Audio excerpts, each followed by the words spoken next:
What are we doing here? And where are we gonna go? It's like we just woke up one morning, and then it's welcome to the show.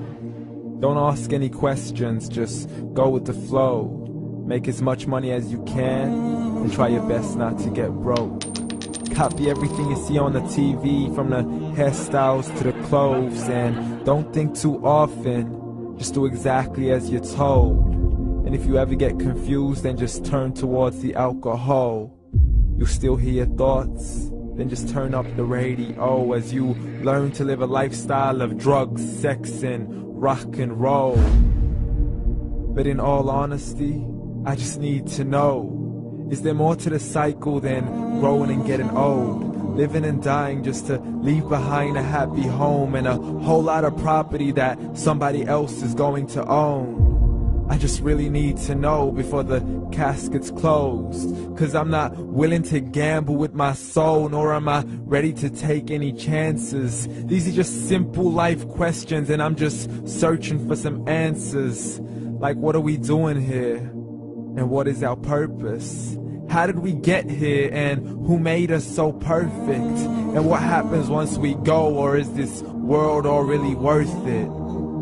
Questions we don't answer because apparently we don't really have to. There's no purpose to this life and our existence is merely natural. Then in that case, please let me ask you, did you create yourself, or was it somebody else who had fashioned you? 'Cause you're a being that's impeccable, faultless and unparalleled. You're a product of supreme intelligence, and I'm merely being rational. For there isn't a camera on this earth that can come close to the human eye, nor a computer that can compete alongside the human mind. And if the whole world was to come together, we wouldn't be able to create a single fly. So many signs, yet we still deny. As science tries to justify that all this could come from none, when it's a simple sum. 0 plus 0 plus 0 cannot possibly ever give you 1. So from where did all this order come? But everything has its origins, a maker, a creator of its own. I mean, the only reason you're watching this video is because somebody had to press upload.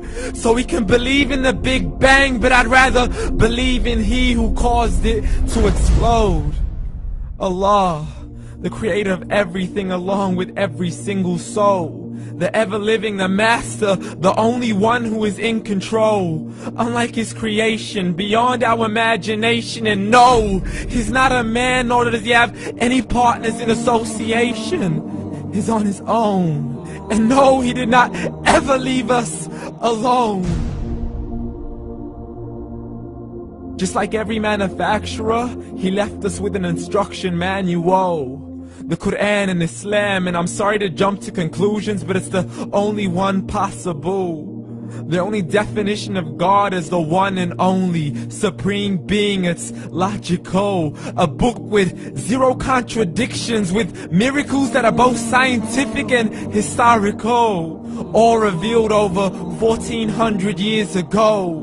Like the detailed description of the human embryo. The descriptions of the human embryo in the Quran cannot be based on scientific knowledge in the 7th century. To the mountains as pegs holding firm the earth below, and the 2 seas that don't mix in a complete separate flow. To the planets in orbit, alternating night and day as they stay in flow. The expansion of the universe and the creation of everything from H2O.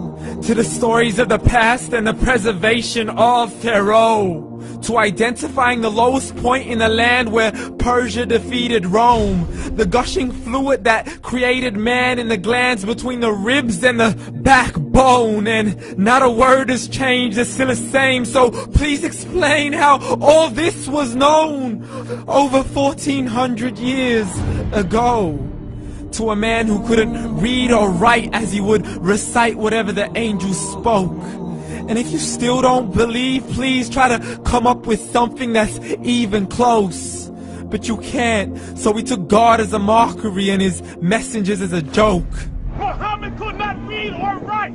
How somebody who can't read or write gonna start a religion? Dismissed his scriptures as legends and tales of the ancient folk, as we live life according to our whims, desires, and hopes. saying this life is the only home we will ever know. We will live then die, then simply turn to bones. YOLO! Correction, after the grass dies, the rain arrives and it regrows, and Allah promises to do the same thing to your very soul and bring you back from your very fingertips to your toes, as the all-seeing supreme being watches us so close, and we are surely being tested in our wealth, our health, and our self, and everything that we've been blessed with. So believe, for we will surely be resurrected and be brought back to our Lord and account for every single deed, as He hands us our books and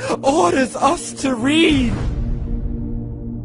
From the bad to the good and everything in between. You yourself are sufficient for your own accountability, so don't be mad at me. You are the one who thought He wouldn't come back to me. I gave you a whole life long to search after me, but you were busy in all that which was temporary. So read, and glad tidings to all those who believed. And if you disbelieve, read. And don't let that day be the first day you find out what your life really means. Read.